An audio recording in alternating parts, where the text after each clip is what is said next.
Genesis 2, so the creation of the heavens and the earth and everything in them was completed. On the seventh day, God had finished his work of creation, so he rested from all his work. And God blessed the seventh day and declared it holy, because it was the day when he rested from all his work of creation. This is the account of the creation of the heavens and the earth, the man and woman in Eden.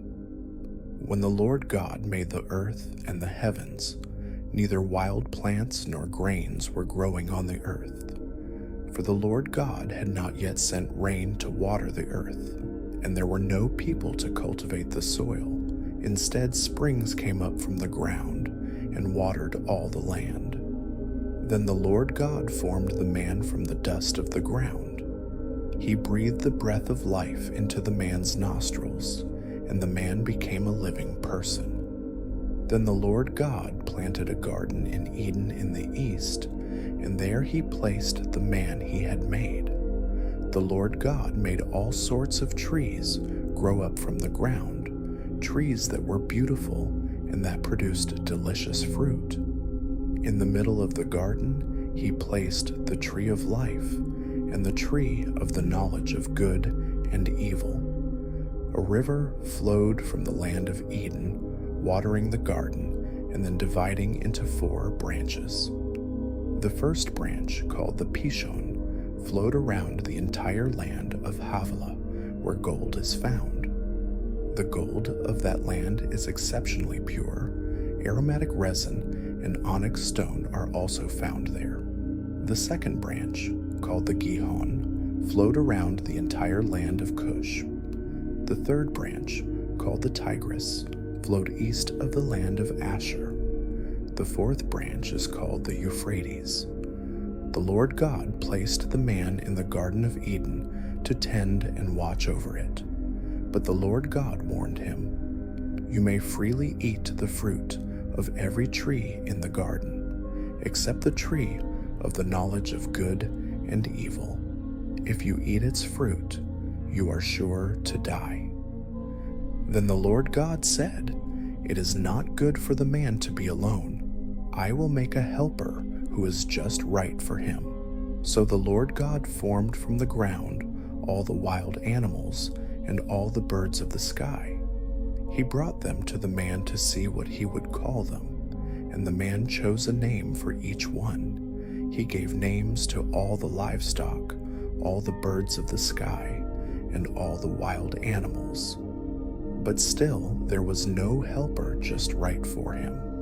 So the Lord God caused the man to fall into a deep sleep. While the man slept, the Lord God took out one of the man's ribs and closed up the opening.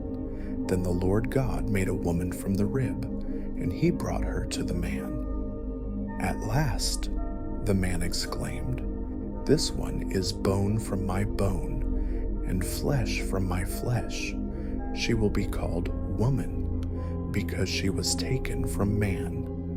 This explains why a man leaves his father and mother and is joined to his wife, and the two are united into one. Now the man and his wife were both naked, but they felt no shame.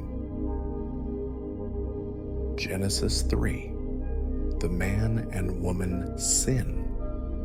The serpent was the shrewdest of all the wild animals the Lord God had made. One day he asked the woman, "Did God really say you must not eat the fruit from any of the trees in the garden?" "Of course we may eat fruit from the trees in the garden," the woman replied. "It's only the fruit from the tree in the middle of the garden that we are not allowed to eat. God said, 'You must not eat it or even touch it. If you do, you will die.'" "You won't die," the serpent replied to the woman. "God knows that your eyes will be opened as soon as you eat it, and you will be like God, knowing both good and evil." The woman was convinced. She saw that the tree was beautiful and its fruit looked delicious, and she wanted the wisdom it would give her. So she took some of the fruit and ate it. Then she gave some to her husband, who was with her, and he ate it too. At that moment their eyes were opened, and they suddenly felt shame at their nakedness. So they sewed fig leaves together to cover themselves. When the cool evening breezes were blowing, the man and his wife heard the Lord God walking about in the garden. So they hid from the Lord God among the trees. Then the Lord God called to the man, "Where are you?" He replied, "I heard you walking in the garden, so I hid. I was afraid because I was naked." "Who told you that you were naked?" the Lord God asked. "Have you eaten from the tree whose fruit I commanded you not to eat?" The man replied, "It was the woman you gave me who gave me the fruit, and I ate it."